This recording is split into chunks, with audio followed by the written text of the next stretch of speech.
పాకిస్తాన్ నిజంగా ఎన్ని దొంగ డ్రామాలాడతదంటే, ఈరోజు ఏమీ తెలియని అమాయకుల్లాగా పాకిస్తాన్ గవర్నమెంట్ వాళ్ళు ఒక ఖండన, ఒక కండెమ్ చేస్తూ జరిగినటువంటి దాడి, ఆ ఫ్యామిలీలతో మేముంటాం అంటూ దొంగ డ్రామాలాడుతూ పాకిస్తాన్ అఫీషియల్‌గా తన కంట్రీ తరఫున ఒక స్టేట్‌మెంట్‌ని రిలీజ్ చేసింది. ఎంత అమాయకంగా నటిస్తారంటే వీళ్ళు, ఈ ఏదైతే ఈ దాడి జరిగిందో ఖచ్చితంగా వీళ్ళందరూ గూడా పాకిస్తాన్ ఆక్యుపైడ్ కాశ్మీర్‌లో ట్రైన్ అయ్యి 2018లో వాళ్ళ ఫోటోస్ గూడా వచ్చేసాయి. 2018లో వాళ్ళు కంప్లీట్‌గా అబ్స్కాండ్ అయిపోయి, ఇప్పుడు మళ్ళీ తెర మీదకొచ్చి ఇక్కడ దాడి చేశారనేది స్పష్టంగా క్లియర్‌గా కనిపిస్తుంది.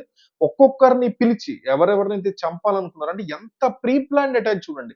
ఇది ఎంతగా అయితే ఒక మత రాక్షసులు ముస్లిం మతమే ఉండాలి ప్రపంచవ్యాప్తంగా అని నమ్మేటువంటి కొందరు రాక్షసులు, ప్రతి మతంలో రాక్షసులుంటారు. ఈ ముస్లిం మతంలో నమ్మలేని లెవెల్‌లో రాక్షసులుంటారని మరొకసారి ప్రూవ్ అయింది. ప్రతి మతంలో ఉంటారు. ఏ మతాన్ని తక్కువ చేయట్లే, ఏ మతాన్ని పెంచట్ల. సో, అట్లాంటి వాళ్ళు నరరూప రాక్షసులుగా ప్రవర్తించేటువంటి తీరు ఒక ఎత్తైతే, ఇది కంప్లీట్‌గా Indian government and Indian intelligence failure. అందులో ఏ రకమైనటువంటి క్వెషన్ లేదు. ఈ రెండిటిని మనం సరి సమానంగా చూడాలి. సరి సమానంగా క్వెషన్ చేయాల్సుంటది. అయితే అక్కడ ఎవరి మీదైతే దాడి చేస్తున్నారో, వాళ్ళు నేను ముస్లిం అని చెప్పి ఒక ఫేక్ నేమ్ చెప్తే, ఈ వెర్సెస్ ఉంటాయి గదా! ఈ ఖురాన్‌లో ఉన్నటువంటి ఆ వెర్సెస్ రాతలుంటాయి గదా! వాటిని ఓపెన్ జేసి నువ్వు చదువు ముస్లిం అయితే అని చదివించి, చదవలేకపోతే వీడు అబద్ధం జెప్తున్నాడని స్పాట్‌లో కాల్చేసినటువంటి దారుణం. ఒకేసారి ఒక ఒక హస్బాండ్‌ని, వైఫ్‌ని హనీమూన్‌కొచ్చినోళ్ళు గనక ఇద్దరిని చంపేస్తే, ఆ ఎమోషనల్ స్టేట్‌మెంట్ బయటికెళ్ళదు. ఏమెళ్తది? ఒక హనీమూన్ కపుల్‌ని చంపేసారని మాత్రమే బయటకొస్తది. కానీ, ఆ మగ వ్యక్తిని చంపేస్తే, ఆడ వ్యక్తి బోరు బోరున ఏడుస్తూ ఎళ్ళేటువంటి ఆ వీడియోలు కానీ, ఆబ్వియస్‌లీ ఒక ఆడ వ్యక్తి, మగ వ్యక్తి ఎళ్తున్నప్పుడు, ఒక హస్బాండ్ అండ్ వైఫ్ ఎళ్తున్నప్పుడు 2 కపుల్స్ ఉన్నాయి. Husband and wife, husband and wife. ఇక్కడ వైఫ్‌ని చంపేసారు. హస్బాండ్ బతికున్నాడు. ఇక్కడ హస్బాండ్ చంపేసారు. వైఫ్ బతికుంది. మీడియా మైక్ ఎక్కడ పెడతది? ఎవరి మీద ఎక్కువ ఫోకస్ ఎళ్తది? హస్బాండ్ చచ్చిపోయినటువంటి వైఫ్ మీద. ఎందుకంటే ఆమె బోరు బోరున ఏడ్చేటువంటి అవకాశాలు 99% ఎక్కువుంటాయి compared to this guy. So, వీళ్ళని ఆ రకంగా చంపేసి, అక్కడే ఉండేటువంటి ఒక పాప కళ్ళ ముందే ఫాదర్‌ని చంపేసి, అంటే వీళ్ళు భయానకమైనటువంటి సిట్యుయేషన్స్‌లో ఏం చూసారో అనేది మర్చిపోకుండా బయటికి వచ్చి ప్రజలకి ఆ యొక్క ఎక్స్‌పీరియన్స్‌ని దారుణంగా చెప్తుంటే, ఇదిగో ఇది మాకు కావాలి. లేదంటే మేము మిమ్మల్ని గూడా ఇట్లా చేస్తాము అనేటువంటి ఒక ఎమోషనల్ రాక్షసత్వపు సేడిస్టిక్ ప్లెజర్‌ని అనుభవిస్తూ ఆ రకమైనటువంటి స్టేట్‌మెంట్‌ని ప్రపంచానికి, ఎస్పెషల్లీ ఇండియన్ గవర్నమెంట్‌కి ఇచ్చేటువంటి ఉద్దేశంలో ఈ దాడి జరిగిందనడంలో ఎటువంటి సందేహం లేదు. అయితే ఒక పక్క వెస్ట్ బెంగాల్‌లో ఈ ఏదైతే వక్ఫ్ బిల్‌కి సంబంధించినటువంటి ఇష్యూస్ నడుస్తున్నాయో, అక్కడ ప్రెసిడెన్షియల్ రూల్ పెట్టడం కోసం విశ్వ ప్రయత్నాలు చేస్తోంది బీజేపీ పార్టీ. ఆ వైస్ ప్రెసిడెంట్ వచ్చాడు. అమెరికన్ వైస్ ప్రెసిడెంట్ ఆయన కలిసిన తర్వాత సౌదీ అరేబియా ఎళ్లారు నరేంద్ర మోడీ. ఈ గోలలో వీళ్ళున్నటువంటి టైంలో పక్కా టైమింగ్ చూసుకొని, జాగ్రత్తగా ప్లాన్ చేసుకొని ఎప్పటినుంచో నిన్న మొన్న అనుకుంటే జరిగేవి కాదు ఈ దాడులు. ఎప్పటినుంచో జాగ్రత్తగా ప్లాన్ చేసుకుంటూ ఆర్టికల్ 370 తర్వాత ప్రశాంతంగా ఉన్నటువంటి ఈ ప్రాంతంలో కల్లోలం సృష్టించాల్సిందే అని వాళ్ళు ఖచ్చితంగా సక్సెస్ అయ్యారు. టెర్రరిస్టులు ఈ యొక్క దాడి వల్ల ఖచ్చితంగా సక్సెస్ అయ్యారు. ఎందుకంటే ఈ రోజు నేను మాట్లాడిన వాళ్ళందరూ కూడా, నేను ఒక 20 మందితో మాట్లాడా ఈ టాపిక్. 20 మంది కూడా 20 మంది తాలూకా జనాలు ఒక్కొక్కళ్ళు కనీసం వాళ్ళకి తెలిసిన వాళ్ళు 5, 6గురైనా కాశ్మీర్‌కి ప్లాన్ చేస్తున్నారు. వాళ్ళందరూ కూడా క్యాన్సెల్ చేస్తున్నారు. మొత్తం లక్షల కోట్లాది మంది ఒక్కసారిగా 120,00,00,000 ఈజీగా ఒక 50,00,000 మంది ప్లాన్ చేసుకున్నారు. కమింగ్ 1 ఇయర్‌లో కాశ్మీర్ కోసం. ఇంక్లూడింగ్ మా బ్యాచ్ మేము గూడా అనుకున్నాం.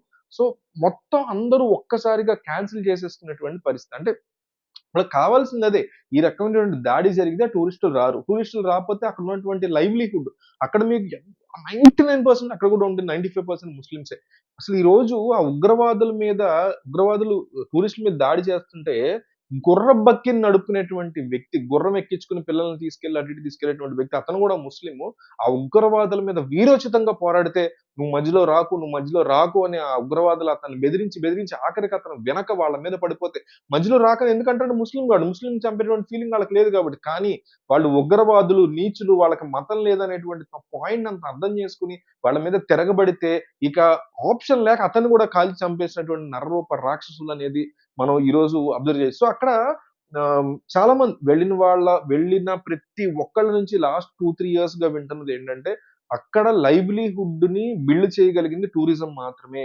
ఎప్పుడైతే టూరిజం పడిపోతదో, టూరిజం పడిపోగానే ఈ ఉగ్రవాదులకు కావాల్సింది జరుగుతది. ఏం జరుగుతదంటే, ఆ ఏరియా మొత్తం గూడా పోవర్టీ వచ్చేస్తది. సో, పోవర్టీ వచ్చేసిన టైంలో గన్నులిచ్చి నువ్వు చిన్న చిన్న పనులు చెయి. గన్ తీసుకెళ్ళి ఎవరినో కాల్చి నీకు డబ్బులిస్తానంటే యువత, చిన్న పిల్లల దగ్గర నుంచి అందరూ గూడా అదే చేస్తారు. అట్లా కాకుండా టూరిజం డెవలప్ అయితే గైడ్‌లు గానో లేకపోతే టూరిజంతో బిల్డ్ అవ్వనటువంటి థింగ్ ఏముంది? మీకు సరుకుల దగ్గర నుంచి అన్నీ కావాలి గదా! టూరిజం బిల్డ్ అయితే అంటే ఒక పెద్ద నగరాన్నే బిల్డ్ చేసుకున్నట్టు కదా! ఒక పెద్ద హైదరాబాద్‌నో, ఒక పెద్ద బెంగుళూరునో బిల్డ్ చేసుకున్న టూరిజం అంటే టెంపరరీగా వచ్చి ఎళ్తుంటారు జనాలు. సో, అంత పెద్ద సిటీని బిల్డ్ చేసినప్పుడు భయంకరమైనటువంటి జాబ్ ఆపర్చునిటీస్ వస్తాయి. టూ ఆహ్, టెర్రరిజం వైపు గాని, ఇంకో వైపు గాని జనాలు పిల్లలు వెళ్ళే అవకాశం ఉండదు. ఇదంతా మిస్ అవుతోంది. అట్లా చేయటం వల్ల పాకిస్తాన్ ఆక్యుపైడ్ కాశ్మీర్ ఏదైతే ఉందో, అందులోకి ఈ ముక్కను గూడా లాక్కెళ్ళాలి. ఇదంతా గూడా పాకిస్తాన్‌లో కలుపుకోవాలి అనేటువంటి దుర్మార్గులైన ఈ టెర్రరిస్ట్‌ల యొక్క, ఈ తీవ్రవాదుల యొక్క కాన్సెప్ట్ ఫెయిల్ అవుతోంది కాబట్టి టూరిజంని ఎట్లాగైనా ఆపాలి అంటే, ఈ రకమైనటువంటి దాడి చేయాలి. ఇంతమందిని చాలా తీవ్రంగా, దారుణంగా దాడి చేశారు, చంపారు. ఈరోజు వేలల్లో, లక్షల్లో టికెట్లన్నీ క్యాన్సెల్ చేసేసుకుంటున్నారు. కాశ్మీర్‌కెళ్ళటానికి భయపడతారు. ఖచ్చితంగా నెక్స్ట్ 1 ఇయర్‌లో ఎవడికన్నా ఎళ్ళాలంటే, ఎందుకొచ్చిన గొడవలేరా బతికుంటే చాలు అనే ఒక ఫీలింగ్‌ని క్రియేట్ చేయడంలో వాళ్ళు 100% సక్సెస్ అయ్యారు. ఇలా జరగడానికి కారణం Indian intelligence failure. IB officers వాళ్ళ భార్యలతో కలిసి ఏ హోటల్‌లో ఉన్నారు అనేటువంటి థింగ్ కూడా లీక్ అయిపోయిందంటే, ఇంకా మీది నాది ఎందుకు లీక్ అవుద్ది? ఇంకేం లీక్ అవుతున్నాయి ఈ దేశంలో. చూడండి. ఇంటెలిజెన్స్ ఆఫీసర్స్ యొక్క ప్రైవేట్ వైఫ్‌తో వాళ్ళు బయటికెళ్ళి గూడా లీక్ అవుతున్నాయంటే, ఇంక ఆళ్ళు ఇంటెలిజెన్స్ ఆఫీసర్స్ ఎట్లా అవుతారో నాకు అర్థం కాల. And most importantly general Bakshi చెప్పినట్టుగా 1,80,000 మంది ఆర్మీని కట్ ఆఫ్ చేసుకొని మ్యాన్ పవర్‌ని జీతాలివ్వలేక 3 సంవత్సరాలుగా పోస్ట్ కోవిడ్ 3 సంవత్సరాల పాటు ఆర్మీ రిక్రూట్స్‌మెంట్ జరగకుండా చేసుకొని, ఈరోజు 2, 3 సెక్టార్‌ని ఒకే బెటాలియన్ కంట్రోల్ చేయాలి అంటే, ఇప్పుడు మనకి బాగా తెలిసిన ప్లేసెస్ లాగా మాట్లాడుకుందాం. ఖైరతాబాద్ ఉంది. ఖైరతాబాద్ ప్రాంతం మొత్తాన్ని జమ్మూ కాశ్మీర్‌లో ఒక ప్లేస్ అనుకుందాం. ఖైరతాబాద్ ప్రాంతం మొత్తాన్ని కంట్రోల్ చేసి అక్కడ ఎటువంటి తీవ్రవాద కార్యకలాపాలు జరగకుండా చూసుకుని ఒక బెటాలియన్ ఆఫ్ పీపుల్ ఉంటారు. ఒక 50 లేదా 100 మంది బెటాలియన్ ఉంటారు. అట్లాగే అమీర్‌పేట్ నుంచి ఎస్ఆర్ నగర్ వరకు ఒక బెటాలియన్ ఉంటది. అటువైపు లక్డీ కపూల్, కోటి వరకు ఒక బెటాలియన్ ఉంటది. ఈ 3 బెటాలియన్‌లో ఉన్నటువంటి మ్యాన్ పవర్‌ని తగ్గించేసి ఈ ఖైరతాబాద్‌లో ఉండే 50 మంది బెటాలియనే ఈ 2 ప్రాంతాలని గూడా అంటే అమీర్‌పేట్, ఎస్ఆర్ నగర్ వైపు, లక్డీ కపూల్, కోటి వైపు కూడా వీళ్ళే చూసుకోవాలి ఖైరతాబాద్‌లో ఉన్నటువంటి వాళ్ళంటే విడిపోతారు గదా! అప్పుడు ఉగ్రవాదులకు అవకాశం పెరిగిపోతుంది గదా! సో, ఇది ఇండియన్ గవర్నమెంట్ చేసినటువంటి అతి పెద్ద తప్పుల్లో ఇంటెలిజెన్స్ ఫెయిల్యూర్‌తో పాటుగా ఇది గూడా వాళ్ళు చేసినటువంటి భారీ తప్పు.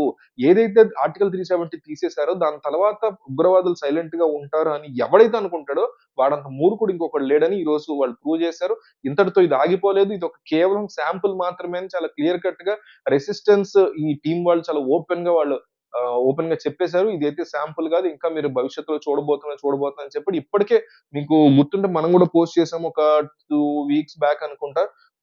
ఇండియాలోని కోస్టల్ ప్లేసెస్‌లో ఎక్కడైతే సముద్రాలు, బీచ్‌లో అక్కడ జనం ఉంటారో, అక్కడ డ్రోన్‌లతో దాడులు చేయబోతున్నారనేటువంటిది ఇంటెలిజెన్స్ ఇవ్వగలిగింది. కానీ దీని మీద ఇంటర్నల్‌గా ఇచ్చిందని అంటున్నారు కొంతమంది, ఇవ్వలేదని అంటున్నారు కొంతమంది. ఇచ్చినా ఎందుకు కాపాడుకోలేకపోయాం మనం మన భారతీయుల్ని ఇంత దారుణాలు జరుగుతుంటాయనేది ఒకసారి మనం ఆలోచించాలి.